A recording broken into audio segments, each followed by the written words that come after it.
Hello everyone, কেমন আছেন আপনারা সবাই? আশা করি সবাই অনেক ভালো আছেন। তো আজকের ক্লাসে আমরা শিখব ট্রান্সফরমেশন। ট্রান্সফরমেশন শব্দটি এসেছে ট্রান্সফর্ম শব্দটি থেকে। ট্রান্সফর্ম শব্দটির অর্থ হচ্ছে কোনো একটা জিনিসকে আরেকটা জিনিসে রূপান্তর করা, আর এই প্রক্রিয়াটা কি বলে? ট্রান্সফরমেশন। আজকে আমরা শিখব সেন্টেন্সের ট্রান্সফরমেশন। সেন্টেন্সের ট্রান্সফরমেশন অনেক রকম হতে পারে। এটা হতে পারে affirmative to negative, assertive to exclamatory, operative to imperative, অনেক রকম হতে পারে। আজকে আমরা শিখব অ্যাসার্টিভ সেন্টেন্সে অ্যাফার্মেটিভ টু নেগেটিভের ট্রান্সফরমেশন। আজকে আমরা যে ট্রান্সফরমেশনটা শিখবো ওটা শিখবো আমরা বেসড অন মিনিং এ, অর্থাৎ আমরা অর্থ পরিবর্তন না করে একটা বাক্যকে আরেকটা বাক্যে পরিণত করব। আজকে আমরা শিখবো অ্যাসার্টিভ সেন্টেন্সে অ্যাফার্মেটিভ টু নেগেটিভের ট্রান্সফরমেশন, অর্থাৎ অ্যাসার্টিভ সেন্টেন্স যেটা বিবৃতিমূলক বাক্য সেটার হা-বোধক বাক্য থেকে আমরা না-বোধক বাক্যে ট্রান্সফর্ম করা শিখবো। তো চলুন আর কথা না বাড়িয়ে শুরু করা যাক। ট্রান্সফরমেশন শেখার আগে অবশ্যই আমাদের কিছু জিনিস মাথায় রাখা লাগবে। সেটা হলো, যদি আমরা মিনিং এর উপর ভিত্তি করে ট্রান্সফরমেশন শিখতে চাই তাহলে আমাদের অবশ্যই এটা খেয়াল রাখতে হবে বাক্য পরিবর্তন করার সময় যেন কোনোভাবে বাক্যের মিনিং বা মানে চেঞ্জ না হয়ে যায়। যেমন, he is a good man, he is not a bad man. সে একজন ভালো মানুষ, এটা হলো হা-বোধক বাক্য। সে একজন খারাপ মানুষ নয়, সেটা একটা না-বোধক বাক্য, কিন্তু এটা কিন্তু অর্থ পরিবর্তন হয়নি। সে একজন খারাপ মানুষ নয়, তার মানে সে ভালো মানুষ। ট্রান্সফরমেশন শেখার জন্য আরো একটা জিনিস যেটা জানা লাগবে সেটা হলো অপোজিট ওয়ার্ডস। ট্রান্সফরমেশন শেখার জন্য সাধারণ কিছু অপোজিট ওয়ার্ড আমাদের মাথায় রাখতে হবে বা জেনে রাখতে হবে। আমরা 2, 3, 4, 5 এর যে অপোজিট ওয়ার্ডগুলো শিখেছি সেটা যদি আমরা মনে রাখতে পারি বা মাথায় থাকে, তার সাথে অল্প কিছু অ্যাডভান্স অপোজিট ওয়ার্ড জানলেই আমরা খুব সহজে ট্রান্সফরমেশনটা করতে পারবো। তো চলুন দেখে নেওয়া যাক রুল নাম্বার 1।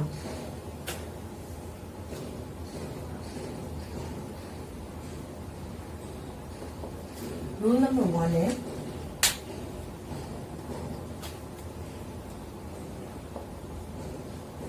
অ্যাফার্মেটিভ সেন্টেন্সকে আমি সংক্ষেপে AFF লিখবো আর নেগেটিভ সেন্টেন্সকে আমি সংক্ষেপে NEG লিখবো।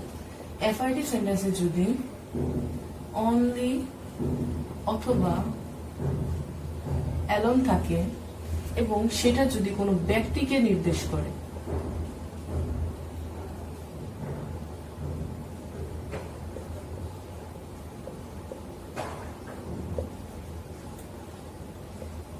অ্যাফার্মেটিভ সেন্টেন্সে যদি অনলি অথবা অ্যালোন থাকে এবং সেটা যদি কোনো ব্যক্তিকে নির্দেশ করে, তাহলে নেগেটিভ করার সময় সে অ্যালোন অথবা অনলি অথবা অ্যালোনটা উঠে গিয়ে বসবে নান বাট। নান বাট ব্যবহার করার সময় আমাদের অবশ্যই মাথায় রাখতে হবে নান বাট সবসময় বাক্যের শুরুতে বসে। আমরা যদি বাক্যের শুরুতে নান বাট না ইউজ করি তাহলে কিন্তু বাক্যের গঠনটা ভুল হয়ে যাবে। এখন চলুন দেখে নেওয়া যাক কিছু এক্সাম্পলস। যেমন এক্সাম্পল 1 এ দেখে নেওয়া যাক, he only can do the work. সে একমাত্র সেই কাজটি করতে পারবে। এখানে কিন্তু রুলের অনলিটা আছে। তাহলে যদি আমি নেগেটিভ সেন্টেন্সে করতে চাই তাহলে সেটা হবে none but he can do the work. আপনার একটা জিনিস লক্ষ্য করলে দেখতে পাবেন, he only can do the work, একমাত্র সেই কাজটি করতে পারবে। none but he can do the work, কেউ না বরং কেউ না শুধুমাত্র সেই কাজটি করতে পারবে। এটা কিন্তু মানে একদম পরিবর্তন হয়নি, কিন্তু এটা বাক্যের গঠন অনুসারে এটা অ্যাফার্মেটিভ আর এটা নেগেটিভে পরিণত করে ফেললাম। এখন চলুন দেখে নেওয়া যাক আরেকটি উদাহরণ। Only Rahim can play good cricket. এখানে সেন্টেন্সের রুল অনুযায়ী এখানে অনলি আছে, তাহলে আমরা যদি নেগেটিভ করি সেটা হবে none but Rahim can play good cricket. So rule number 1 এ যদি অনলি অথবা অ্যালোন কোনো ব্যক্তিকে নির্দেশ করে তাহলে নেগেটিভ করার সময় নান বাট ব্যবহৃত হবে এবং নান বাটটা অবশ্যই বাক্যের শুরুতে ব্যবহৃত হবে। আপনারা একটু লক্ষ্য করে দেখতে পাবেন এখানে অনলি এর পরিবর্তে নান বাট ব্যবহৃত হয়েছে এবং বাকি সেন্টেন্সটা পুরো সেম রয়েছে, যেমন he can do the work, এখানেও বাকিটা সেমই রয়েছে। আবার এখানে অনলির পরিবর্তে নান বাট ব্যবহৃত হয়েছে কিন্তু বাকি সেন্টেন্সটা পুরো একই রয়েছে। তো এই রুলটা এখন আমরা জেনে গেলাম। এখন আমরা এই রুলের পরিপ্রেক্ষিতে আরো একটা রুল দেখব, সেটা হলো অ্যাফার্মেটিভ সেন্টেন্সে যদি অনলি অথবা অ্যালোন কোনো বস্তুকে নির্দেশ করে, কোনো বস্তুকে নির্দেশ করলে তাহলে নেগেটিভের ক্ষেত্রে সেটা হয়ে যাবে নাথিং বাট। একটু আগে আমরা দেখলাম অনলি অথবা অ্যালোন যদি কোনো ব্যক্তিকে নির্দেশ করে তাহলে হবে নান বাট, আর নান বাটটা হবে শুরুতে। এখন আমরা দেখব কোনো অ্যাফার্মেটিভ সেন্টেন্সে অনলি অথবা অ্যালোন যদি কোনো বস্তুকে নির্দেশ করে তাহলে সেটা হবে nothing but.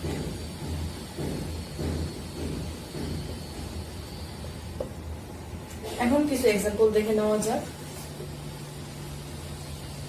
He has only a book.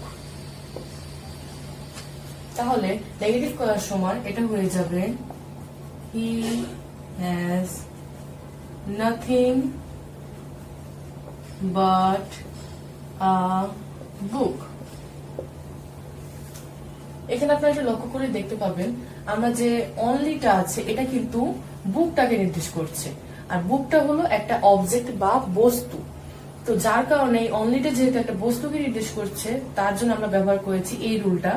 সেটা হলো রুল নাম্বার 1 এর পরিপ্রেক্ষিতে আরেকটা রুল যদি বস্তুকে নির্দেশ করে তাহলে হবে সেটা নাথিং বাট।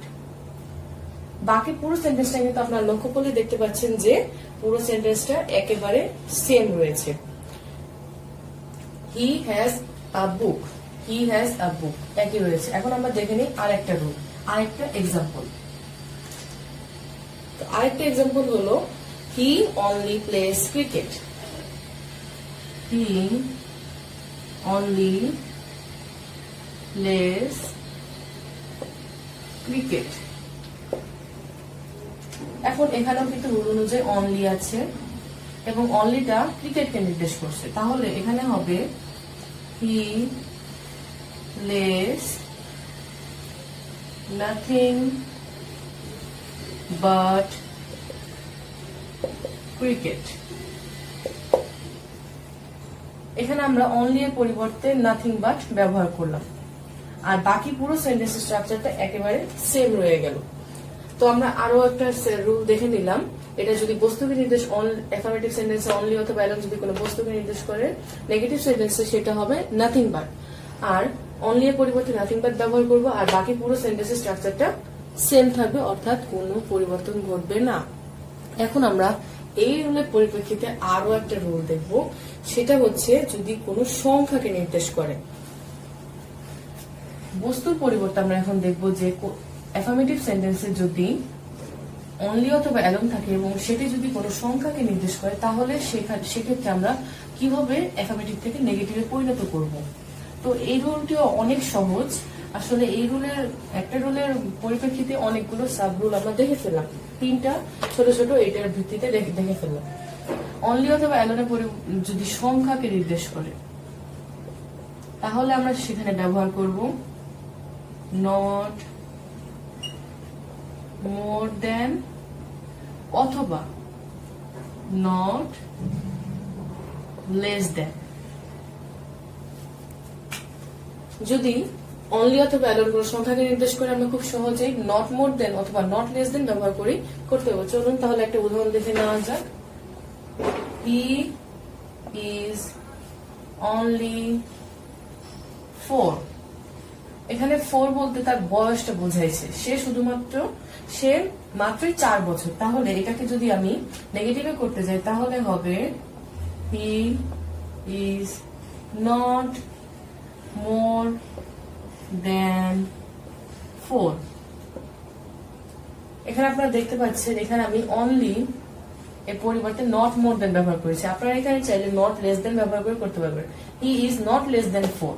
অথবা হি ইজ নট মোর দেন 4। তাহলে আমরা আরেকটা উদাহরণ দেখে নেই। আরেকটা উদাহরণ আমরা বলতে পারি হি ইজ, এটা আমরা একটা দেখলাম হি ইজ অনলি 4। তারপরে এটা যদি এটা নেগেটিভে পরিণত করি তাহলে হবে হি ইজ নট মোর দেন 4। তাহলে আরেকটা উদাহরণ কি হতে পারে, দে অনলি হ্যাভ 2 বুকস, তাদের শুধুমাত্র 2টি বই আছে।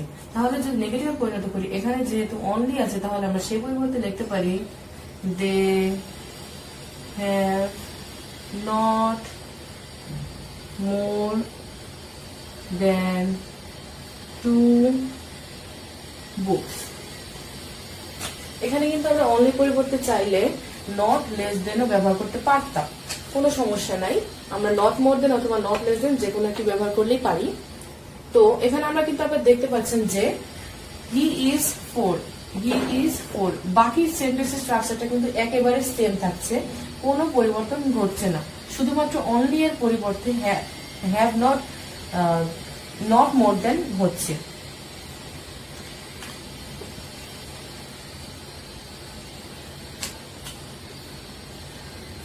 শুধুমাত্র অনলি এর পরিবর্তে আমরা নট মোর দেন অথবা নট লেস দেন ব্যবহার করছি। আর এই অনলিটা 4 কে নির্দেশ করছে এবং এই অনলিটাও 2 বুকস কে নির্দেশ করছে। সংখ্যাকে নির্দেশ করার জন্য আমরা এই রুলটা ব্যবহার করেছি। এখন চলুন দেখে নেওয়া যাক রুল নাম্বার 2। রুল নাম্বার 2 তে আমরা দেখব অ্যাফার্মেটিভ থেকে নেগেটিভে ট্রান্সফর্ম করা আরো একটা নতুন রুল। এই রুলটা ছিল একটা যদি অ্যাফার্মেটিভে অনলি অথবা অ্যালোন থাকে তাহলে সেটা যদি একবার এক একটা জিনিসকে নির্দেশ করে সে অনুযায়ী 3টা রুল দেখলাম। যেমন যদি ব্যক্তিকে নির্দেশ করে তাহলে হবে নাথিং বাট, আর নাথিং বাট নান বাট সবসময় প্রথমে বসে বাক্যে। যদি বস্তুকে নির্দেশ করে তাহলে অ্যালোন বা অনলি পরিবর্তে হবে হলো নাথিং বাট। তারপরে যদি কোনো সংখ্যাকে নির্দেশ করে তাহলে হবে নট মোর দেন অথবা নট লেস দেন। আমরা যদি একটা রুল আয়ত্ত করতে পারি তাহলে খুব সহজে আমরা বাকি 2টি রুলও আয়ত্ত করতে পারবো। এখন চলুন দেখে নেওয়া যাক রুল নাম্বার 2। রুল নাম্বার 2 তে অ্যাফার্মেটিভ সেন্টেন্সে যদি ক্যান, মাস্ট অথবা হ্যাভ টু থাকে, ক্যান, মাস্ট অথবা হ্যাভ টু থাকে তাহলে আমরা ব্যবহার করব ক্যান নট বাট। ভার্বের বেস ফর্ম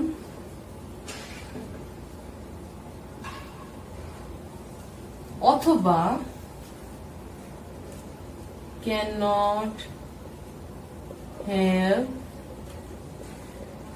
ভার্বের ing ফর্ম। এটা দেখে ভয় পাওয়ার কিছু নেই, এটি খুব সহজ একটি রুল। অ্যাফার্মেটিভ সেন্টেন্সে যদি ক্যান অথবা মাস্ট অথবা হ্যাভ টু থাকে তাহলে নেগেটিভ করার সময় আমরা এই দুটির মধ্যে যে কোনো একটি ব্যবহার করতে পারবো। অথবা আমরা ব্যবহার করতে পারি ক্যান নট বাট। সেক্ষেত্রে আমাদের অবশ্যই ভার্বের বেস ফর্ম অথবা যে মেইন যে ফর্মটা আছে যদি প্লেস থাকে তাহলে ওটা হবে প্লে, বেস ফর্মটা ব্যবহার করতে হবে। আর যদি আমরা এটা ব্যবহার করতে চাই যে ক্যান নট হেল্প ব্যবহার করতে চাইলে আমাদের ভার্বে অবশ্যই আইএনজি ফর্মটা ব্যবহার করতে হবে। যদি প্লেস থাকে তাহলে প্লেইং করে নিতে হবে। তো চলুন দেখে নেওয়া যাক কিছু উদাহরণ। এটা উদাহরণ দেখলে হয়তো আপনারা পুরো ক্লিয়ার হয়ে যাবেন। We must obey our parents। এটাকে যদি আমি নেগেটিভ করতে চাই তাহলে সেটা হবে we cannot but obey our parents। এখানে আপনারা লক্ষ্য করলে দেখতে পাবেন আমরা মাস্টের পরিবর্তে শুধু ক্যান নট বাট অবে। অবেটা কি, আমরা ভার্বের বেস ফর্মটা ব্যবহার করেছি। এই যে অবে আর এই অবে একদম সেম রয়েছে, আমরা ভার্বের বেস ফর্মটা ব্যবহার করেছি, কিন্তু আমরা মাস্টের পরিবর্তে ব্যবহার করেছি ক্যান নট বাট। বাকি পুরো স্ট্রাকচার কিন্তু একেবারে সেম থাকছে, শুধু মাস্টের পরিবর্তে আমরা ক্যান নট বাট ব্যবহার করবো এবং ভার্বের যে ফর্মটা আছে সেটা আমরা সেটাই ব্যবহার করবো যদি আমরা ক্যান নট বাট ব্যবহার করি। এখানে আমরা আরেকভাবে করতে পারতাম, we can not help obeying our parents. যদি আমরা ক্যান নট হেল্প ব্যবহার করি তাহলে সেক্ষেত্রে আমাদের ভার্বের আইএনজি ফর্মটা ব্যবহার করতে হবে। এখন আমরা দেখে নেই আরেকটা উদাহরণ। আরেকটা উদাহরণ কি হতে পারে, আমরা বলতে পারি ইউ, আরেকটা উদাহরণ আমরা দেখে নেই, you have to do it. তোমাকে এই কাজটা করতে হবে। You can not but do it. অথবা আমরা এভাবেও করতে পারি, you can not help doing it. এখানে কিন্তু আমরা হ্যাভ টু, রুলের যে হ্যাভ টু আছে সেই হ্যাভ টু এর পরিবর্তে ক্যান নট বাট সাথে ভার্বের বেস ফর্ম ব্যবহার করেছি। আর আমরা যদি ক্যান নট বাট এর পরিবর্তে ক্যান নট হেল্প ব্যবহার করি, ক্যান নট হেল্প ব্যবহার করলে অবশ্যই ভার্বে আইএনজি ফর্মটা আমরা ব্যবহার করেছি। এটা যদি আমরা ভুল করে ফেলি তাহলে কিন্তু অনেক বড় একটা ভুল হয়ে যাবে, অর্থাৎ বাক্যটাই পুরো ভুল হয়ে যাবে। তো অবশ্যই আমরা মনে রাখবো যে ক্যান নট বাট ব্যবহার করলে অবশ্যই ভার্বে base form, can not help ব্যবহার করলে অবশ্যই ভার্বে আইএনজি ফর্ম ব্যবহার করব। তো এটা দেখলাম আমরা রুল নাম্বার 3। এখন আমরা দেখবো রুল নাম্বার 2 দেখলাম, এখন আমরা দেখবো রুল নাম্বার 3। রুল নাম্বার 3টাও আসলে অনেক সহজ, এটা আসলে একটু বুঝতে হবে। রুল নাম্বার 3তে অ্যাফার্মেটিভ সেন্টেন্সে যদি কোনো কোরিলেটিভ কনজাংশন, এখন কোরিলেটিভ কনজাংশনটা কি, আমরা সাধারণত কনজাংশনটা কি, কনজাংশন হচ্ছে কোনো শব্দ বা শব্দগুচ্ছ যা এক বা একাধিক শব্দ বা বাক্যকে যুক্ত করে। যেমন Mina and Rina are going to school. এখন মিনা আর রিনা দুইটা শব্দকে এন্ড দ্বারা যুক্ত করা হয়েছে, আর এন্ড হলো কনজাংশন। এখন ঠিক এরকমই যদি দুটো কনজাংশন থাকে, যেমন both Rina and Mina are going to school, এখানে বোথ আর এন্ড দুটাই কোরিলেটিভ কনজাংশন, কারণ এরা একে অপরের সাথে সম্পর্কযুক্ত, তারা দুজনেই স্কুলে যাচ্ছে। তো বোথ ডটেড এন্ড হবে কোরিলেটিভ কনজাংশন। এখন আমরা দেখব কোরিলেটিভ কিছু কনজাংশন যেটা কে নেগেটিভে পরিণত করতে হবে। রুল নাম্বার 3 দেখে নেই তাহলে কোরিলেটিভ কনজাংশনের রুলটা। যদি অ্যাফার্মেটিভ সেন্টেন্সে থাকে বোথ ডট ডট এন্ড, অথবা যদি শুধু এন্ড থাকে, তাহলে নেগেটিভে ট্রান্সফর্ম করার সময় আমরা সেটাকে চেঞ্জ করে করব not only dot dot but also. এখন একটা এক্সাম্পল দেখলে আমাদের পুরোটা ক্লিয়ার হয়ে যাবে। এক্সাম্পল 1-এ দেখে নেই, both Salim and Rakib are playing football। এটাকে যদি আমি নেগেটিভে ট্রান্সফর্ম করতে যাই তাহলে এখানে যেহেতু বোথ তারপরে এন্ড আছে আর ডট ডটের জায়গায় আমরা এখানে যে কোনো কিছু ব্যবহার করতে পারি, এখানে আমরা সাধারণত সাবজেক্টটাকেই ব্যবহার করব। তো এটা আমরা মাথায় না রেখে আমরা শুধু ব্যবহার দেখবো যে কি আছে, কোরিলেটিভ কনজাংশন দুটো কি কি, সেটা হলো বোথ এবং এন্ড, এই দুটো কনজাংশন আছে। তো তাহলে এই রুলের উপর এটার মধ্যে পড়ছে, তাহলে এটাকে আমি যদি নেগেটিভে করতে চাই তাহলে আমি এই রুলটা ব্যবহার করব, নট অনলি বাট অলসো। খুব সহজ, বোথ এখানে আমরা ব্যবহার করব নট অনলি সালিম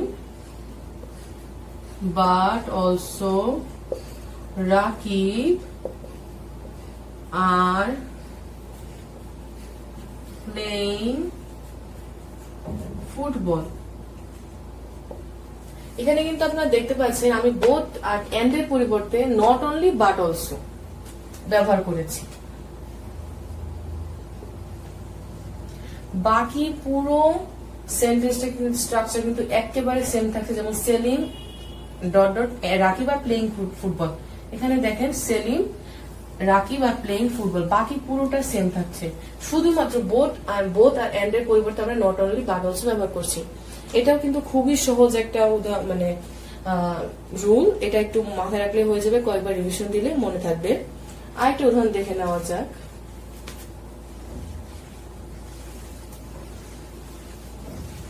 আরেকটা উদাহরণের ক্ষেত্রে আমরা দেখতে পারি he bought and sold some goods। he bought and sold some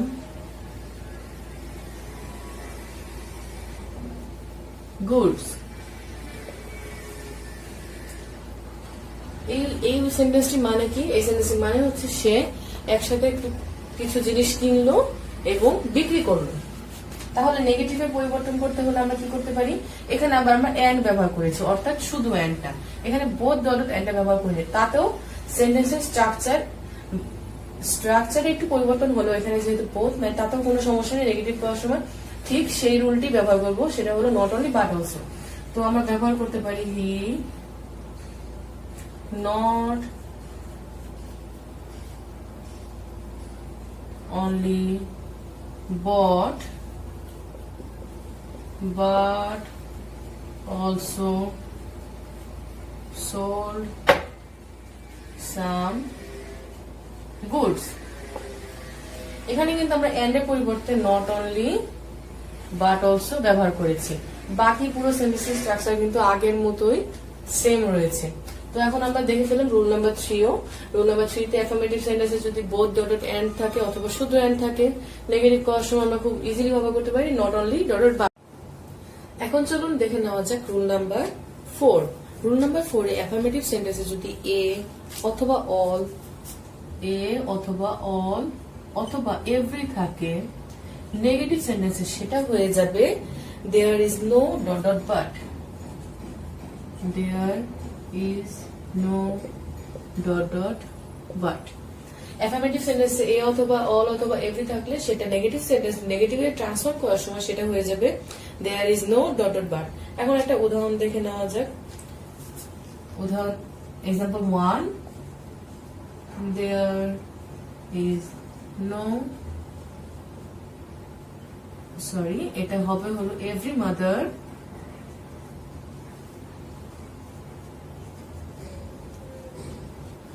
loves her child.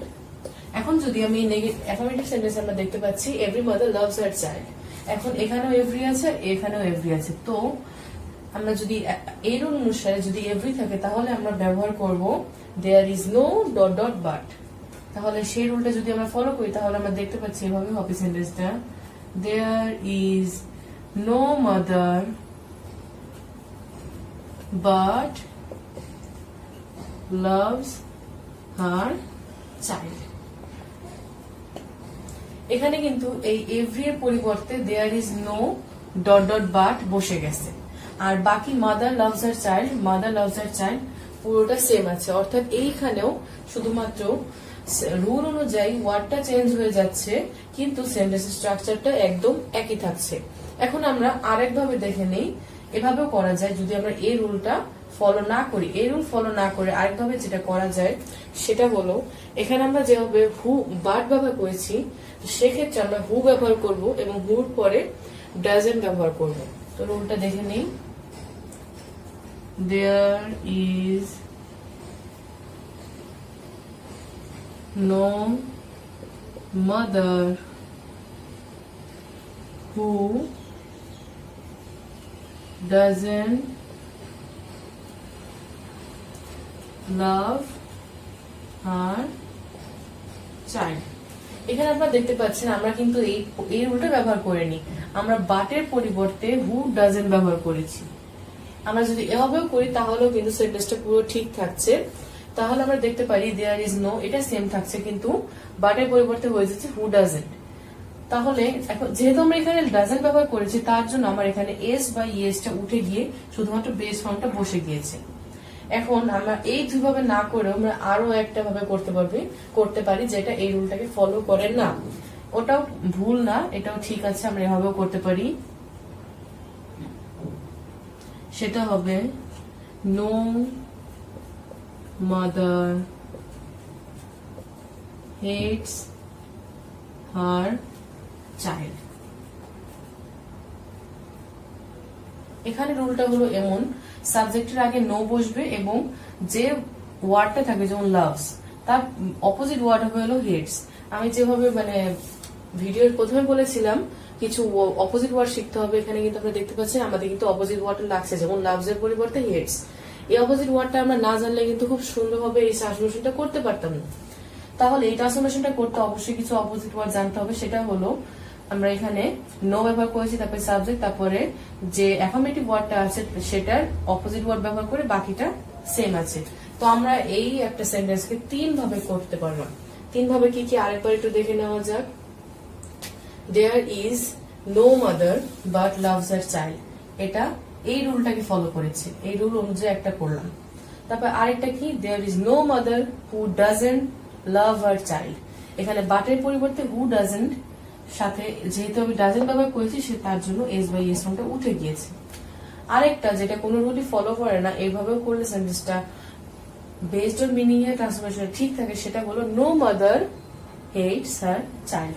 আমরা 3 ভাবেই করতে পারি, 3 ভাবেই অ্যান্সারটা পুরো ঠিক আছে, কোনো সমস্যা নেই। তো আমরা আরেকটা উদাহরণ দেখে নিই, হয়তো এই উদাহরণটা দেখলে আমাদের হয়তো ক্লিয়ার হয়ে যাবে। আরেকটা উদাহরণ হলো এভরিবডি লাইকস আ ফ্লাওয়ার। এখন আপনারা একটু ট্রাই করেন এই 3টা নিয়মে যে আপনারা করতে পারছেন কিনা। Everybody likes a flower. 2 নম্বর উদাহরণটা হলো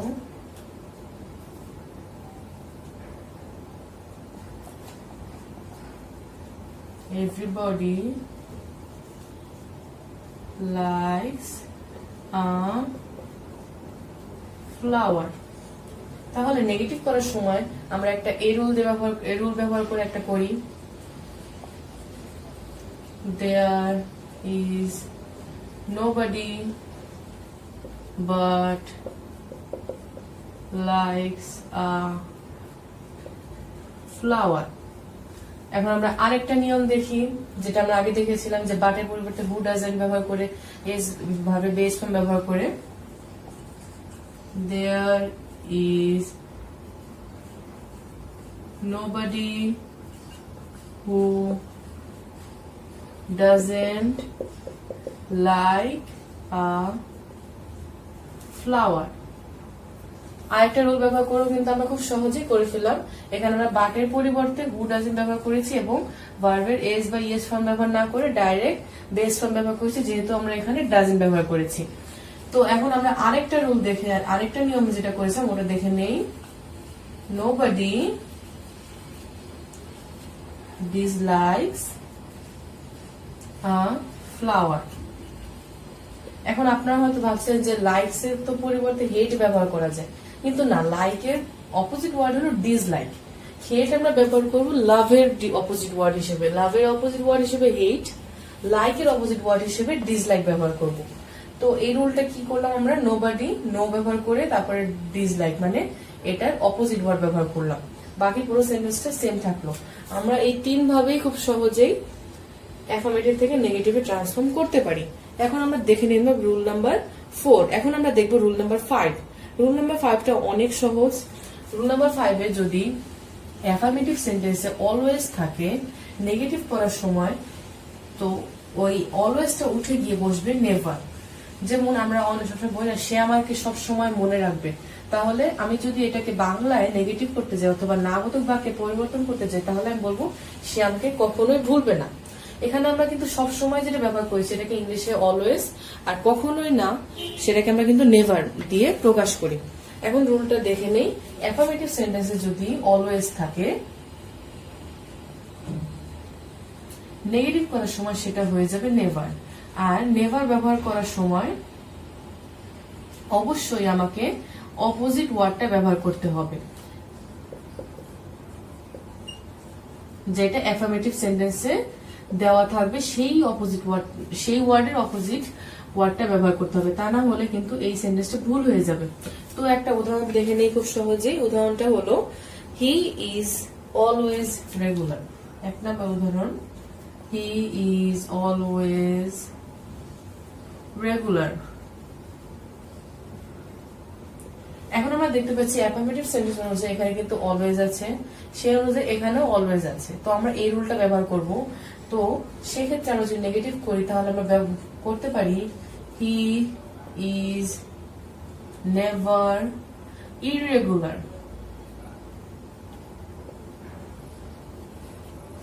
এটা কিন্তু পুরোটা যে ফর্মুলাটা আছে সেটা কিন্তু ফলো করেছে।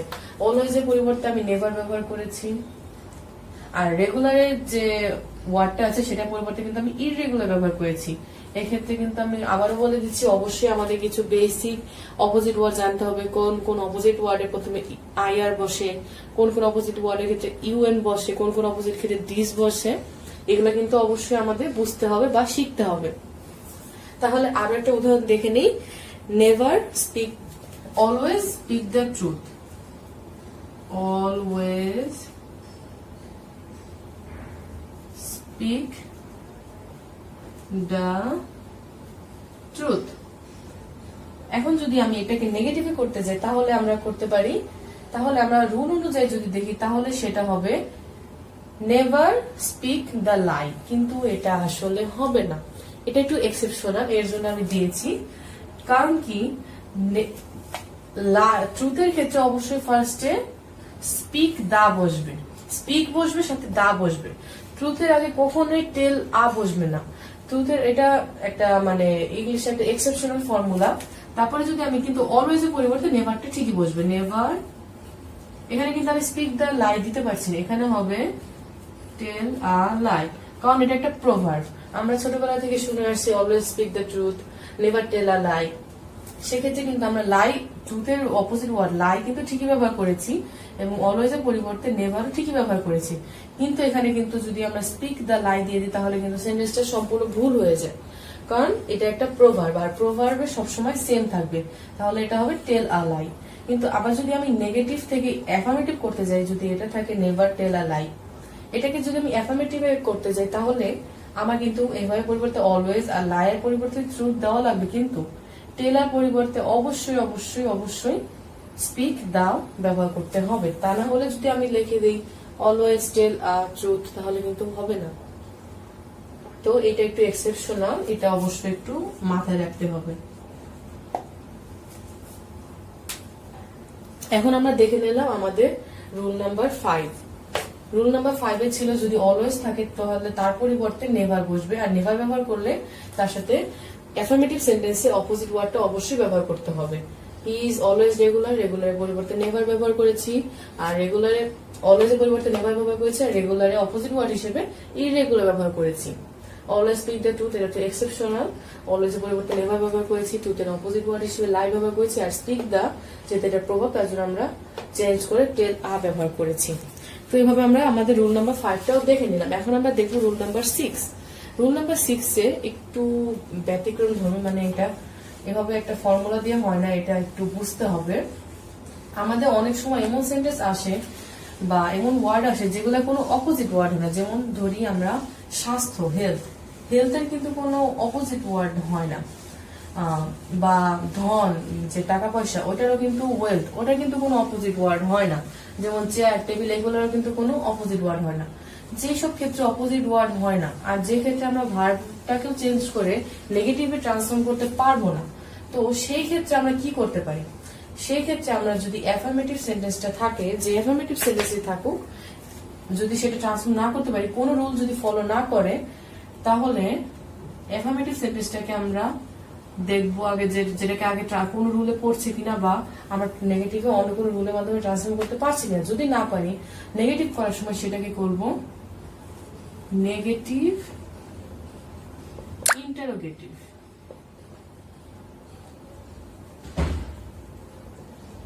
নেগেটিভ ইন্টারোগেটিভ সেন্টেন্সে ট্রান্সফর্ম করার মাধ্যমে আমরা খুব সহজে একটা অ্যাফার্মেটিভ সেন্টেন্সকে নেগেটিভে ট্রান্সফর্ম করতে পারবো। তাহলে এটা একটা এক্সাম্পল দেখে নেওয়া যাক। যেমন আমি একটু আগে বললাম হেলথ ইজ ওয়েলথ, তাহলে এটাকে নেগেটিভ করার সময় কি হবে? Isn't health wealth. এটা কিন্তু খুবই সহজ। আমরা শুধু ইজটাকে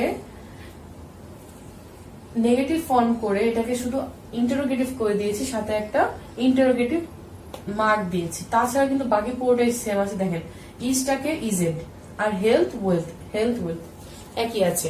এখন আপনারা লক্ষ্য করতে পারছেন যে হেলথ ইজ ওয়েলথ, এটা কিন্তু আমরা আগে যা রুল শিখেছি কোনো রুলেই পড়ে না, বা আমরা পরবর্তীতে যে রুলগুলো শিখবো সেই কোনো রুলগুলোতেও পড়ছে না। তাহলে আমরা কি করতে পারি? তাহলে এই একটা উপায় আছে যেটার মাধ্যমে আমরা অ্যাফার্মেটিভ থেকে নেগেটিভে ট্রান্সফর্ম করতে পারি। Health is wealth, isn't health wealth, এখানে যে ভার্বটাই থাকুক না কেন সেই ভার্বটা শুধু নেগেটিভ ফর্ম হয়ে ফার্স্টে বসবে আর বাকি পুরোটা সেম থাকবে। এখন আরেকটা দেখে নেই, এরকম আরেকটা হলো নলেজ ইজ পাওয়ার, জ্ঞানী শক্তি। এখন যদি আমি এটাকে নেগেটিভ করি তাহলে আমরা দেখতে পাচ্ছি যে নলেজ আর পাওয়ার কোনোটারই কিন্তু অপোজিট ওয়ার্ড হয় না। সেক্ষেত্রে আমরা করতে পারি ইজটাকে আমরা ফার্স্টে এনে ইন্টারোগেটিভ করবো, নেগেটিভ ইন্টারোগেটিভ, ইজেন্ট নলেজ পাওয়ার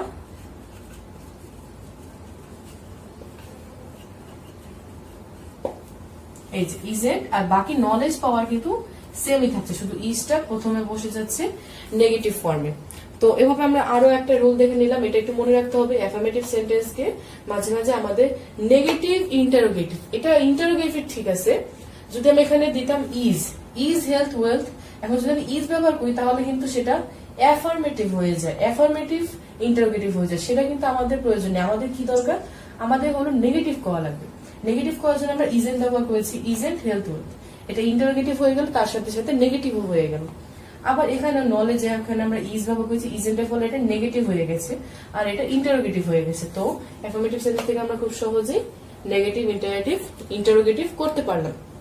এখন আমরা দেখবো রুল নাম্বার 7, এটা ছিল রুল নাম্বার 6। রুল নাম্বার 6টা একটু এক্সেপশনাল টাইপ, এটা একটু মাথায় রাখলে হয়ে যাবে।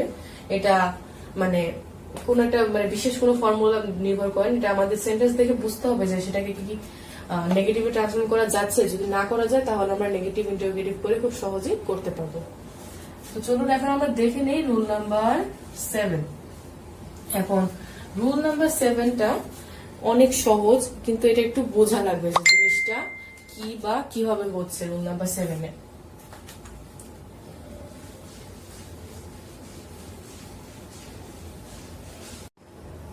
তো রুল নাম্বার 7 আমরা দেখতে পাচ্ছি, রুল নাম্বার 7-এ অ্যাফার্মেটিভ সেন্টেন্সে যদি universal truth,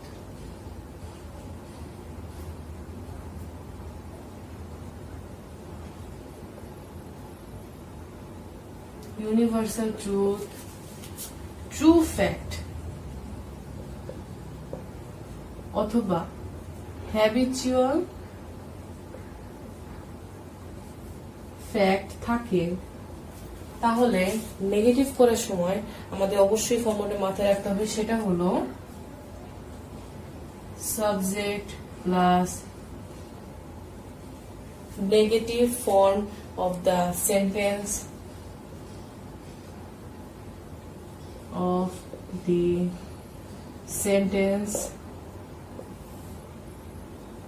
plus subject plus negative form of the sentence plus opposite word. এটা একটু বুঝতে হবে, অনেকে হয়তো ভাবছে যে এটা আবার কি অপোজিট ওয়ার্ড। তো এটা অনেক সহজ, এটা অনেক ঘাবড়াবার কিছু নাই। তো দেখে নেই, অ্যাফার্মেটিভ সেন্টেন্সে যদি ইউনিভার্সাল ট্রুথ অথবা ট্রু ফ্যাক্ট অথবা হ্যাবিচুয়াল ফ্যাক্ট, এখন ইউনিভার্সাল ট্রুথ কি? যেটা চিরন্তন সত্য, যেমন সূর্য পূর্ব দিকে ওঠে, পশ্চিম দিকে অস্ত যায়, তারপরে দিন হয় রাত হয়, দিনে 24 ঘন্টা থাকে, এগুলো হলো ইউনিভার্সাল ট্রুথ, এগুলো জীবনেও পরিবর্তন হবে না, এটা সব সময়ের জন্য সত্য। ট্রু ফ্যাক্ট যেটা সত্য ঘটনা, যেটা ঘটে গেছে, যেটাকে আর পরিবর্তন করা সম্ভব না। অথবা যেটা হ্যাবিচুয়াল ফ্যাক্ট, হ্যাবিচুয়াল ফ্যাক্ট বলতে কি বোঝা যায়? অভ্যাসগত কোনো একটা ব্যাপার, যেমন সে প্রত্যেকদিন 6টার সময় ঘুম থেকে ওঠে, তার এটা অভ্যাসগত একটা ব্যাপার। তো এই তিনটা থাকলে নেগেটিভ করার সময় আমরা সাবজেক্টটা ঠিক রেখে negative form of the sentence, এখানে সেন্টেন্সের জায়গায় ভার্বও আমি ব্যবহার করা যায়, মানে ভার্বটাকে আমরা নেগেটিভ করবো, তারপরে অপোজিট ওয়ার্ড ব্যবহার করবো। এখন আমরা যদি একটা উদাহরণ দিই তাহলে খুব সব ক্লিয়ার হয়ে যাবে। যেমন ম্যান ইজ মর্টাল,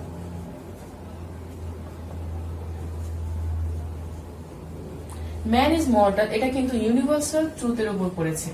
মানুষ মরণশীল, মানুষ মারা যাবে, এটাকে যদি আমি নেগেটিভে করতে যাই তাহলে হবে ম্যান ইজন্ট ইমমর্টাল। এটা কিন্তু খুব সুন্দরভাবে রুলটাকে ফলো করেছে। প্রথমে সাবজেক্ট, তারপরে negative form of the sentence, অথবা আমি এটা ভার্বও দেওয়া যেতে পারে। Negative form of the verb, ইজটাকে পরিবর্তন করে আমি ইজেন্ট ব্যবহার করেছি। আর এই যে মর্টাল মানে মরণশীল, এটাকে পরিবর্তন, এটার অপোজিট ওয়ার্ডটা হলো ইমমর্টাল।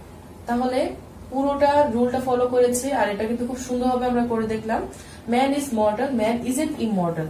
আর এটা কিন্তু অর্থেরও কোনো পরিবর্তন ঘটছে না। এখন আরেকটা রুল দেখে নেওয়া যাক। এটা হলো ট্রু ফ্যাক্ট নিয়ে দেখবো। এটা হলো আই মিসড দ্য ট্রেন। আমি ট্রেনটাকে ধরতে পারলাম না, বা আমার হাত থেকে ছুটে গেল। তাহলে আমি কি লিখতে পারি? I couldn't catch the train. আমি ট্রেনটাকে ধরতে পারলাম না, অর্থাৎ আমি ট্রেনটাকে ছুটে গেল আমার থেকে। তাহলে আমি কি লিখতে পারি? I couldn't catch the train. এখন দেখেন এখানে কিন্তু এখানে কিন্তু আমি মিসড ব্যবহার করেছি। তো যেটা আমি এখানে কিন্তু আবার একটা auxiliary verb I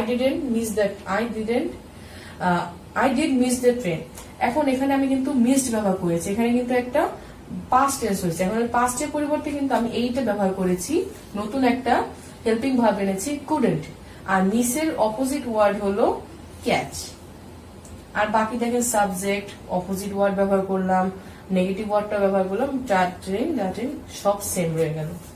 subject plus negative form of the sentence, negative form করলাম, তারপরে ট্রেন মিসের পরিবর্তে আবার ক্যাচ ব্যবহার করলাম, পুরোটা সেম রইল। এটা হলো ট্রু ফ্যাক্ট। আমি ট্রেনটাকে মিস করেছি। এখন আমি কিন্তু কোনোভাবেই অতীতে গিয়ে ট্রেনটাকে আবার ধরতে পারবো না, বা ট্রেন আবার চড়তে পারবো না। এটা কিন্তু কোনোভাবেই সম্ভব না। তাহলে এটা কিন্তু একটা সত্য ঘটনা, যেটা আর কখনোই পরিবর্তিত হবে না। তো আমরা এটাও একটা দেখে নিলাম। আর একটা দেখবো, যেটা হলো হ্যাবিচুয়াল ফ্যাক্ট নিয়ে। হ্যাবিচুয়াল ফ্যাক্ট হলো অভ্যাসগত কোনো একটা ব্যাপার। তো অভ্যাসের যে বিষয়টা সেটা আমরা দেখে নিতে পারি। যে রুল নাম্বার 3 তে, হি rises from bed early। সে ঘুম থেকে তাড়াতাড়ি ওঠে। তো আমি যদি এটাকে নেগেটিভে করতে যাই, তাহলে আমি লিখতে পারবো he rises from the bed early, he doesn't rise from bed late।